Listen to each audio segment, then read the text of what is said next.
Hello, it's me, Recky, and welcome back to another. Well, I'm gonna say weather reaction because you guys know what I mean when I say that. We're gonna check out completely new channel today, and it's Lost in the Pond, and the video is called Five Deadly Natural Phenomena America Has That Britain Doesn't. And if Britain doesn't have it, I'm 100% sure that Sweden doesn't have it either. So it's basically the same comparison, at least for me. I might be wrong. I don't know what's going on in England that we don't have here, but I would be kind of surprised if they have any kind of disasters that we don't when it comes to national phenomena. If you do enjoy this, smack the like and, of course, hit that subscribe. I would greatly appreciate that. And, of course, before we watch, we say thank you so much to the channel members and the patrons. Thank you so much for the incredible support. A big shout out to the Supreme Tier donators over by Patreon and, of course, channel membership on YouTube. Thank you. Thank you so much. Thank you. Personal shout outs to the Ultimate supporters, only available on Patreon. Deja, Walt, Roni, Dwayne, Tammy, Kevin, Dana, Troy, Sarah, Robert, Matt, Ryan, and Tracy. God bless. Thank you so much for the insane support. If you want to check out the channel Lost in the Pond, the link for the video we're gonna watch, and of course the channel, both links are available in the description. Go there and give them the support that they so much deserve. That's it. Let's do this.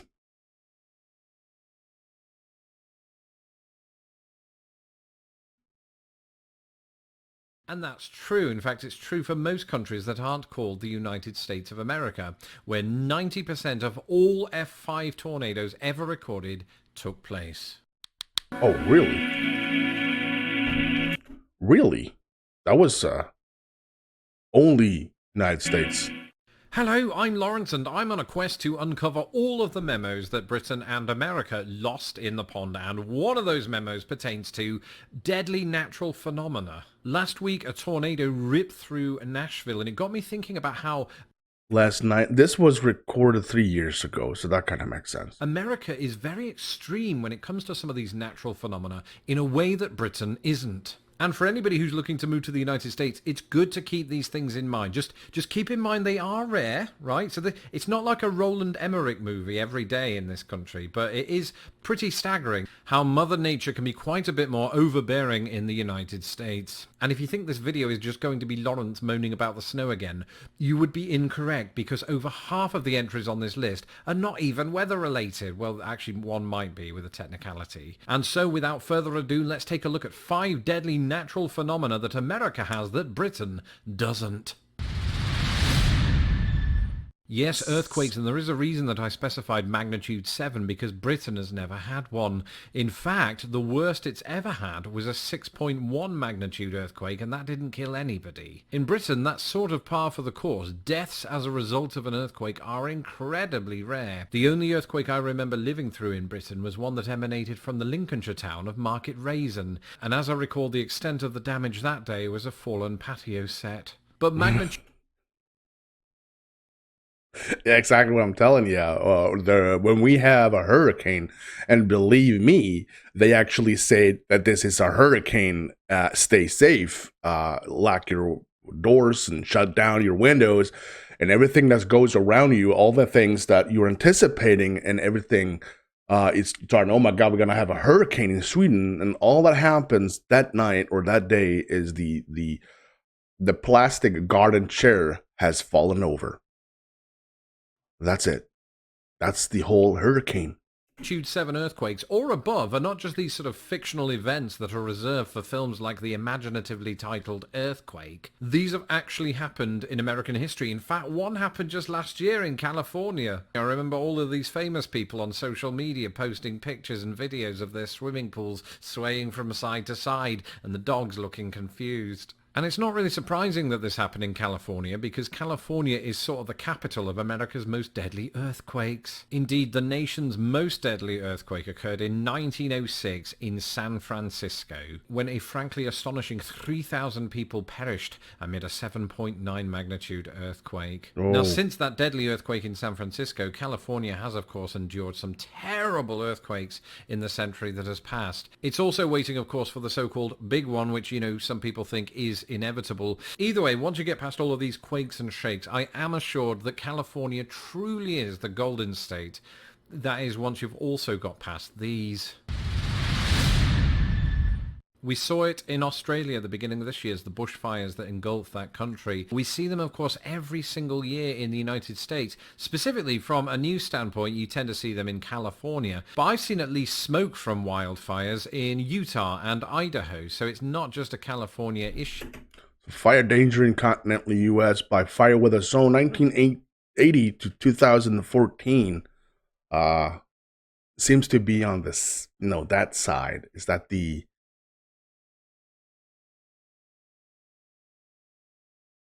Okay. All right. So we got this side. Nothing really happens. The East Coast, it's kind of not getting the fire danger, but if we check on the West Coast, you sure do have a lot of dangers. Is it hotter here? Probably, Recky. It's definitely warmer there, Recky. Right? Even though it's kind of weird that Texas doesn't have any because it's mostly desert. I don't know. That just happens to be where some of the deadlier wildfires occur in the US, but not the deadliest of all time. That very unwanted record goes not to California or Utah or Idaho, but to Wisconsin. That's right, the Peshtigo fire of 1871 killed upward of 1,500 people, and there's a weird reason that you might not have heard of it. It may have burned through 1.2 million acres and been the deadliest wildfire in US history, but due to a stunning coincidence, it was largely buried in the newspapers of the day, where it was overshadowed by another fire that broke out that day, a fire that history will remember as the Great Chicago Fire. And the Great Chicago Fire also overshadowed the Great Michigan Fire. It's like how John F. Kennedy's death overshadowed that of C.S. Lewis and Aldous Huxley. What are the chances? Well, for decades, some theorized that all of the fires were caused by the very same thing, that being debris falling to Earth from a missing comet. But in recent times, scientists have ruined that theory by pointing out that actually, to the touch, comet debris is actually cold and would probably extinguish the fire, so it was aliens. Meanwhile, people It was aliens, wasn't it? rarely die in wildfires in Britain, if at all, though wildfires do indeed exist there. The same cannot be said of our next entry. Now we're getting into the kind of phenomena that I've not seen with my own eyes, unless you include 1997's Volcano, or 1997's Dante's Peak. What are the chances that two very similar disaster movies would come out in the same year? Let's ask 1998's Armageddon and 1998's Deep Impact. But the truth of the matter is, volcano eruptions in the United States are not just works of fiction. You may recall recently that there was a volcano eruption in Hawaii, and don't get me started on Mount St. Helens. Actually do, because that represents the deadliest eruption in US history. In 1980, Mount St. Helens erupted, killing 57 people. And over the course of the next decade, it would see more and more eruptions. And this isn't surprising, because if you look at a map of the west coast of the United States, or just the west coast of the Americas in general, look at all those active volcanoes. That's where they sit. I blame Wait a minute. Hold on. Yeah, we don't have any volcanoes in Sweden. You can just look at the map here. It's like all the way down to, I don't know what that is. Holland. Belgium, maybe, somewhere that. I have no clue. Just north of France. France has one. It's kind of weird. I didn't know that. Italy is smithereens, but holy testicle Tuesday. Look at all those here, all the way on the coast. Dear Lord. That is incredible. The world is, and on the west coast again, all the way down here from Mexico, all up here on the west coast. Look at that. It's like a chain. That's where they sit. I blame Pangea for breaking up, because it's enough to put me off moving to the Pacific coast. And if one of those blows, not even Pierce Brosnan can help me. Now, having looked at a map of all of the active volcanoes in the United States, here are all of the active volcanoes in Britain. That's right, there are precisely no active volcanoes in the entirety of Britain. Last volcanic eruption in Britain was 55 million years ago, so that's like a half. Yeah, cool. I never heard about any kind of volcanoes in Sweden. I might actually Google it. Is there has there been any kind of volcanic eruption in Sweden ever? So Britain is thankfully unlikely to match the death toll at Mount St Helens. Unfortunately, our next entry far surpasses it. So to use language that you're more likely to hear in this, my adoptive country, Category 5 hurricanes are like totally the worst. Literally true, the deadliest natural disaster in American history was the Great Storm of 1900. Striking Galveston, Texas, it is believed to have killed between 6,000 and 12,000 Americans. But this was a Category 4 storm. The deadliest Category 5 storm was the Okeechobee Storm of 1928, which killed 2,500 Americans. Okeechobee? Oh, is there a video about this? I mean, probably not. It's very old, Recky, but And 1,600 others elsewhere. In recent times, you probably remember Hurricane Katrina, which was also a Category 5 storm, yeah. and of course led to thousands of fatalities in New Orleans and some of the surrounding areas and states as well. And if you're watching this from Britain, you might be thinking, what? We don't have hurricanes in Britain, and deadly ones at that. Well, the truth is people have died as a result of hurricanes in Britain, just not Category 5 hurricanes. And that's because in Britain there has never been a Category 5 hurricane on record. And that includes the most famous storm in living memory, that would be the Great Storm of 1987, which nonetheless did kill 18 people and 15 million trees. And all this after the weatherman Michael Fish reported that there wasn't going to be a hurricane, so we weren't prepared. Thankfully it happened at night, so most people were asleep in their soft beds. Same can't be said for the trees, which ironically did provide material for some of the bed frames. No, in Britain hurricanes are sort of rare. We'll usually get what they refer to as the tail end of the hurricane. And speaking of tails... Yeah, the tornadoes we seen, we know, holy crap. And I learned the hard way about the destruction that a hurricane can do could be actually far worse than our tornado. Thankfully, unless you include 1996's Twister, I've never seen a tornado with my own eyes, but if I did, I'd absolutely myself. Jesus, that was loud. That scared the shit out of me. In my life, perhaps it's just luck that I haven't seen one, because to say that we don't have them in Britain would be a complete lie. Tornadoes are actually quite numerous in the British Isles, but there's a big difference between the tornadoes that we get in Britain and the tornadoes that we get in the United States of America. Firstly, the UK has not recorded a tornado-related fatality since 1931, and before the 20th century you'd have to go back to 1558 and then 1091.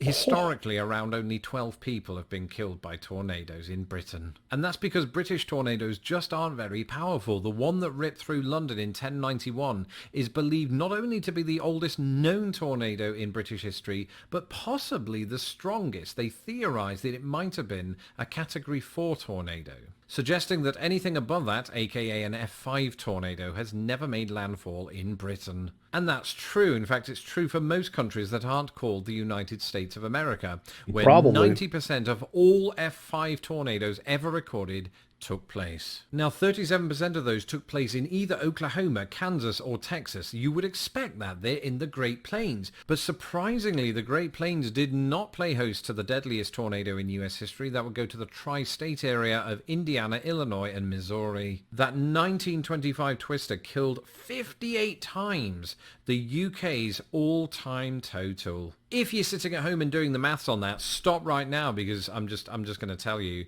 the death toll was 698. It's by far the biggest, but as we are reminded by that tornado that ripped through Nashville last week, itself an incident that beats the UK's all-time record, we are reminded once again of the destructive power of American tornadoes, and my thoughts go to the people recovering from that incident. In the meantime, for anybody that's looking to move to the United States, I hope this video hasn't put you off. For the most part, you won't see any of this, unless you live in California. I'm joking, you'll be fine. I just wanted to make you aware of these things and to remind my American viewers that Mother Nature just seems to have it in for you. As for me doing this... Yeah. But it's all because of the cold and warm winds colliding basically at the same spot every year between spring and it's somewhere around there, right? This is what I learned. Cold wind, warm wind, bad, tornado. video has reminded me that I can live with the odd blizzard and that I do miss British weather. That's it for this episode. Thank you for tuning in. Let me know in the comments below, and I'll be very interested to hear this, if you've experienced firsthand any of these phenomena. In the meantime, don't forget to follow me on Twitter, where I talk about this kind of thing. You know, not just natural disasters, but the sort of the British versus American thing, basically. You can follow me at Lost in the Pond US, and don't forget to subscribe to this channel so that my videos don't get lost in the pond. Finally, a volcano-sized thank you to all of my patrons who make these videos possible. If you would like to become a patron of Lost in the Pond, you can do so at patreon.com/lostinthepond. Anybody that does so will get access to my secret live stream, and anybody who pledges $5 or more a month will get access to not only that, but my secret podcast and more. Until next time, check your alerts for my next video, not for a tornado. Thank you for watching this episode of Lost in the Pond. Don't forget to hit my stupid little face to subscribe, and please share this video with the world. Already did, my dude. A great video, and I can actually say I need to do some research, to be completely honest. I know I heard that Sweden has a couple of water sprouts every year. No clue where at all. I am completely oblivious to... Should I make a video of that, of the baddest Swedish weather stuff? Should I? I'll think about it. Let me know what you think in the comment section. If you did enjoy this, smack the like, and of course, hit that subscribe. If you want to check out the channel we just watched, Lost in the Pond, link for the channel, and of course for this video we watched, is available in the description. Go there and give them the support that they so much deserve.